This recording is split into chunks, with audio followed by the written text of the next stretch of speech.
Bringing people joy will always drive me as a chef. Knowing animals in nature will drive me to do it without using animal products.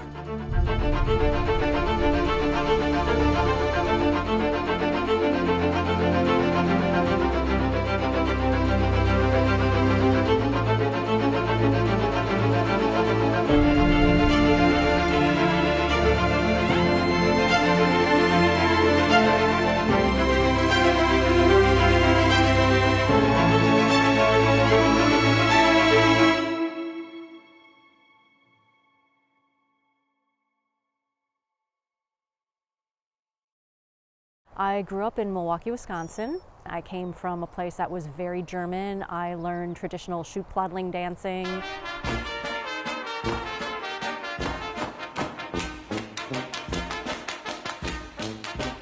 My mom always had a small garden. My grandma actually had a large garden. So I learned how to grow my own vegetables. I learned how to pick them, know when they were ripe. I learned how to can vegetables to save them, blanch them to do a quick peel, then you'd put them in the jars and actually boil them to activate the vacuum, and they'd be good then for a year or two. I was always told, oh, you're smart, you have to do something that's going to use your brain. And I did do that for quite a while. I got a PhD in biochemistry, and then I did a postdoc in molecular biology. A lot of times it's trying to find a way to stop something instead of looking at the root causes. It's like, let's find a pill that's going to make something go away instead of looking at how does what you eat impact how your health is. I found that I was having to use a lot of animal products. Sometimes you're using animal models, and even just doing protein purification, you're using bovine serum albumin. I always felt guilty about what I was doing. I wanted to do something that didn't exploit animals and helped other people not exploit animals. It was science and cooking together for me. She showed up from a volunteer match ad that we put out and just came to volunteer because she wanted a garden. She worked like crazy and was really smart.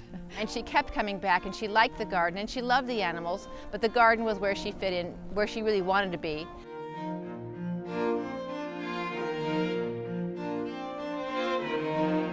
We had been doing dinners at the farm in order to raise money for the garden and for the ranch. We had been using a wonderful chef who had done a great job, but then she was not available. And Dani stepped up, and she was like, hey, I can do this with some help. She wasn't super confident yet.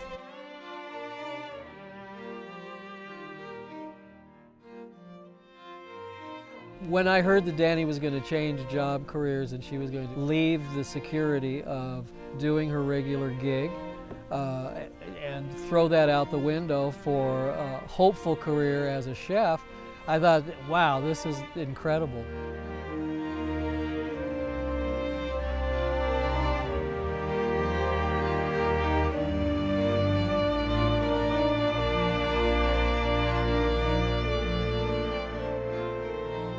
The PhD focus, that mindset, turning that to, okay, I want to become a vegan chef, and a good vegan chef, certainly enabled her to dot the I's and cross the T's on the skillet, so to speak.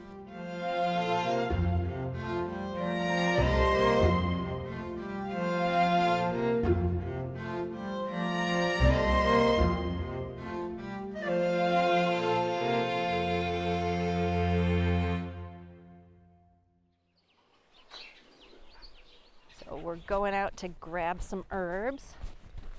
This year we've just got the test garden. It's very small. We're going to expand it next year. So he's got some nice color. And this guy. And this guy down here who's a little yellow. I'm going to grab him. There we go. So we got our mint. I'm going to grab a little basil just in case we want some basil. So I'm going to grab this little guy down here. That should be more than enough for today.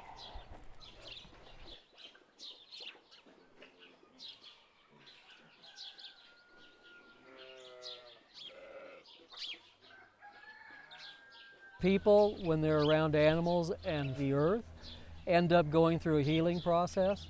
One of the reasons is because animals are so non-judgmental.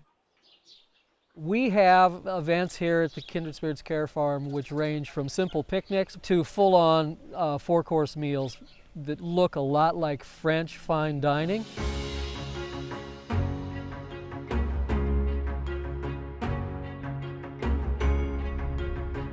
Dani has the capability of producing food which is a clear example of high-end vegan cuisine. And because of that, people taste that and they go, oh my God, I might contemplate eating vegan because the food's so good. Wait a minute, what happened? She has grown as a chef so much since the first couple of meals that she gave to us, and her creativity just keeps expanding.